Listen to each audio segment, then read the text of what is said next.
Hello and welcome to this DDI CADcast. My name is Cody Armstrong and the topic is What's New 2014? Sketching.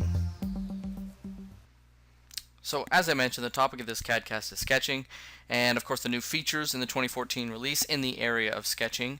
So I have a few listed here on my slide I want to start off with. The first being a new option for conics, referred to as automatic tangency. Also new is the ability to set a fixed length spline. There's also a new style of spline referred to as style splines, and then lastly a new replace entity command that meant to replace sketch entities. So let's jump into the first one, automatic tangency for conics.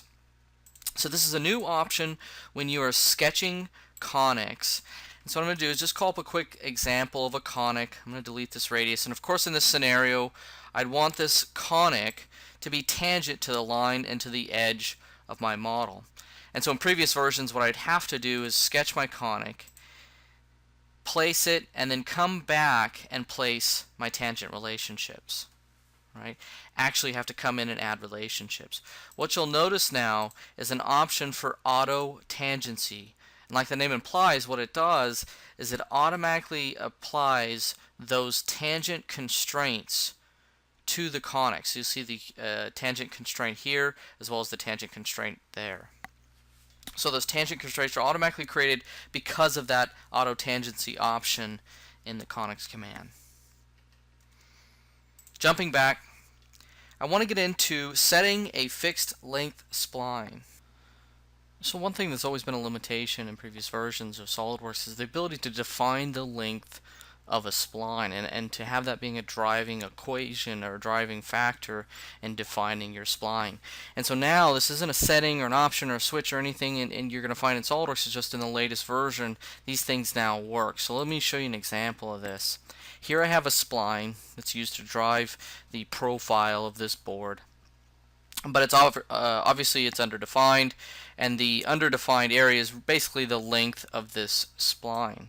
And for instance, if I knew that the material that I was cutting this with started with a flat and it happened to be X amount, was formed into this, then this dimension, this fixed length of the spline is a valuable dimension to know and to be able to punch in.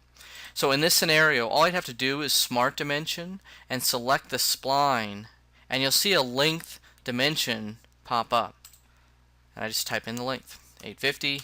Okay, and now that defines the length overall of this spline.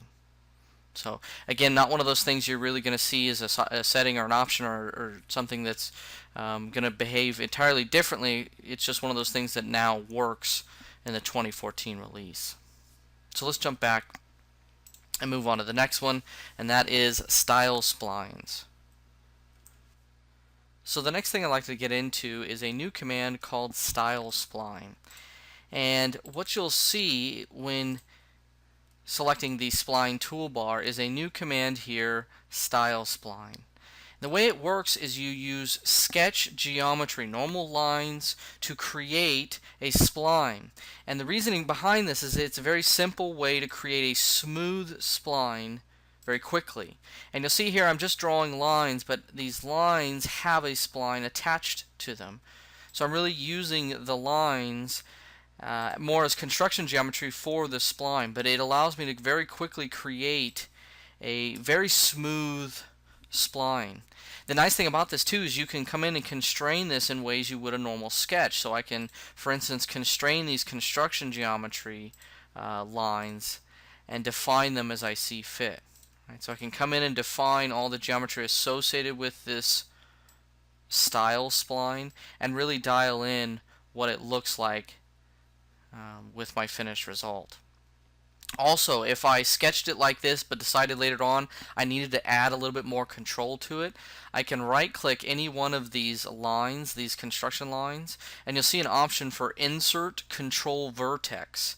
And it just allows me, it's basically like a split point command. It allows me to split it and then use that as an additional control point for my style spline. But again, I think style splines are for those that may not be an expert in getting perfectly smooth splines. It's a very easy way to construct using very basic tools a very smooth contour in your splines. So that is the new style splines. The next thing I want to move on to is the replace entity command. So the replace entity command is meant to replace sketch entities. And I want to jump into an example of this because I think it has a lot of useful examples. But the biggest one is a scenario like this where I have my existing spline sketch from my last example.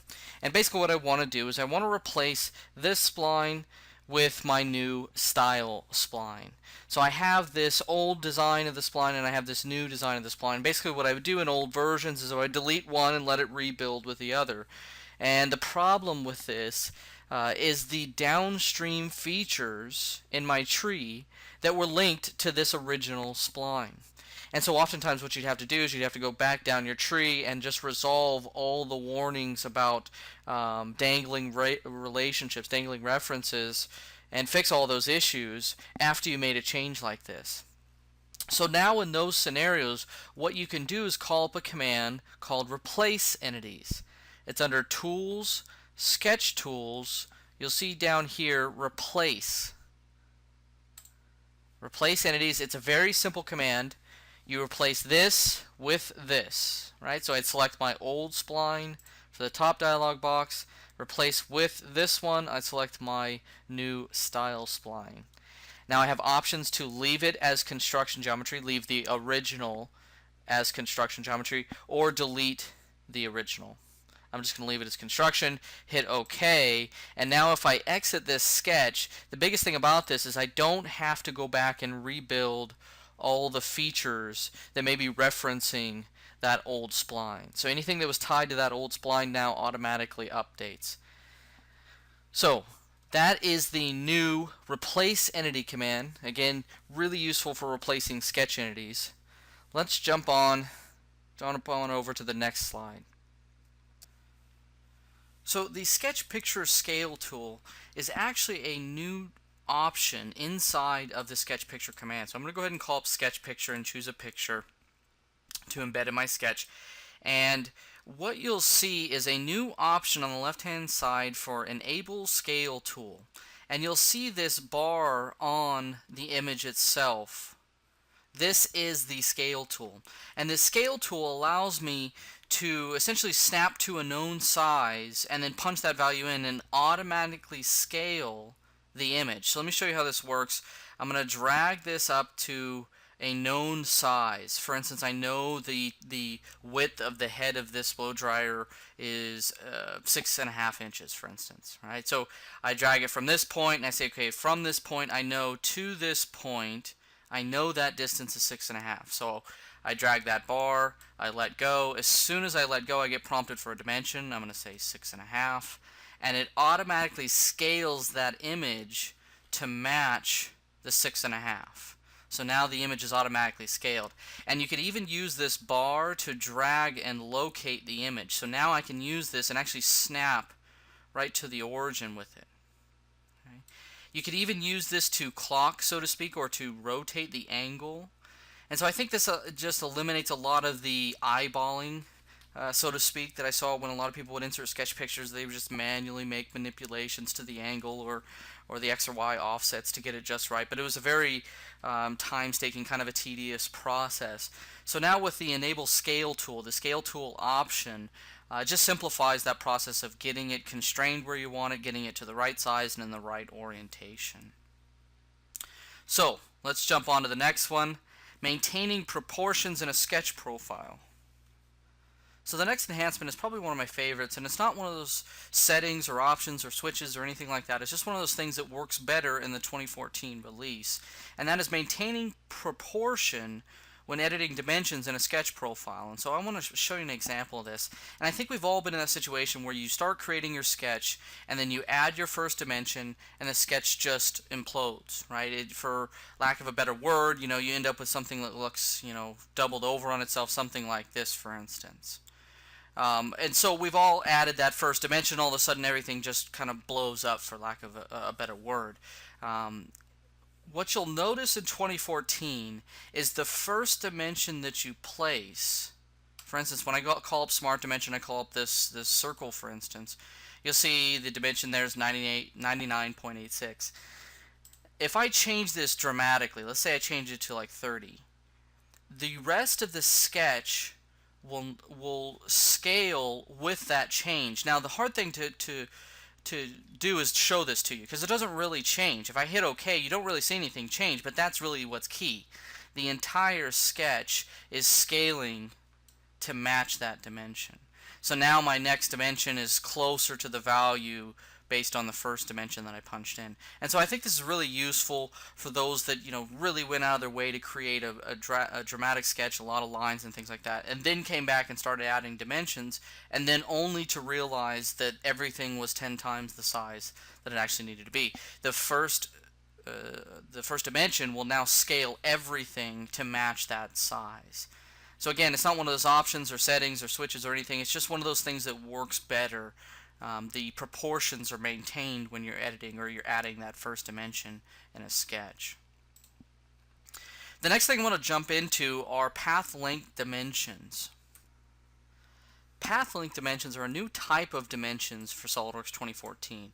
And so for scenarios like this, maybe for a belt or chains or things like that, where I want to know the overall length of a specific path, we now have a specific type of dimension called path length dimension to do just that.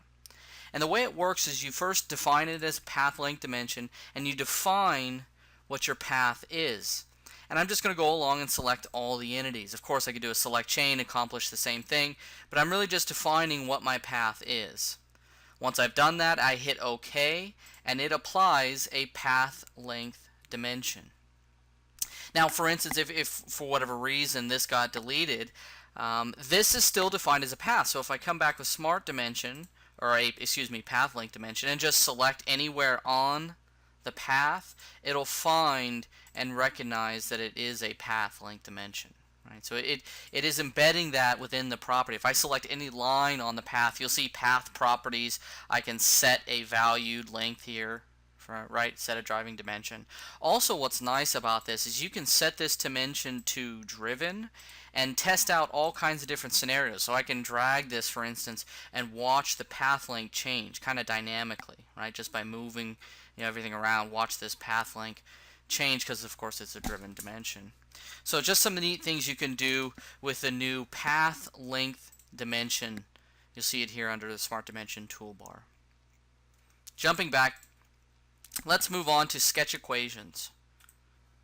So the last two things I want to cover with this particular CADcast are the enhancements to sketch equations and the inclusion of stick fonts for SOLIDWORKS 2014. So the first one is sketch equations, and this is just a real subtle thing. Now when you go to Tools Equations, you're going to see a sketch equation view, which allows you to see any equations that were created at the sketch level. So it's just a different filter category, but allows you to apply sketch equations at the sketch level, right, in the modified dialog box by hitting equal, and have them automatically populate in the sketch equation view of your tools equations. So it just helps you to organize the equations you may have created in the sketch level. The last thing I want to get into is the use of stick fonts. And I've been asked several times, do we have any kind of stick fonts?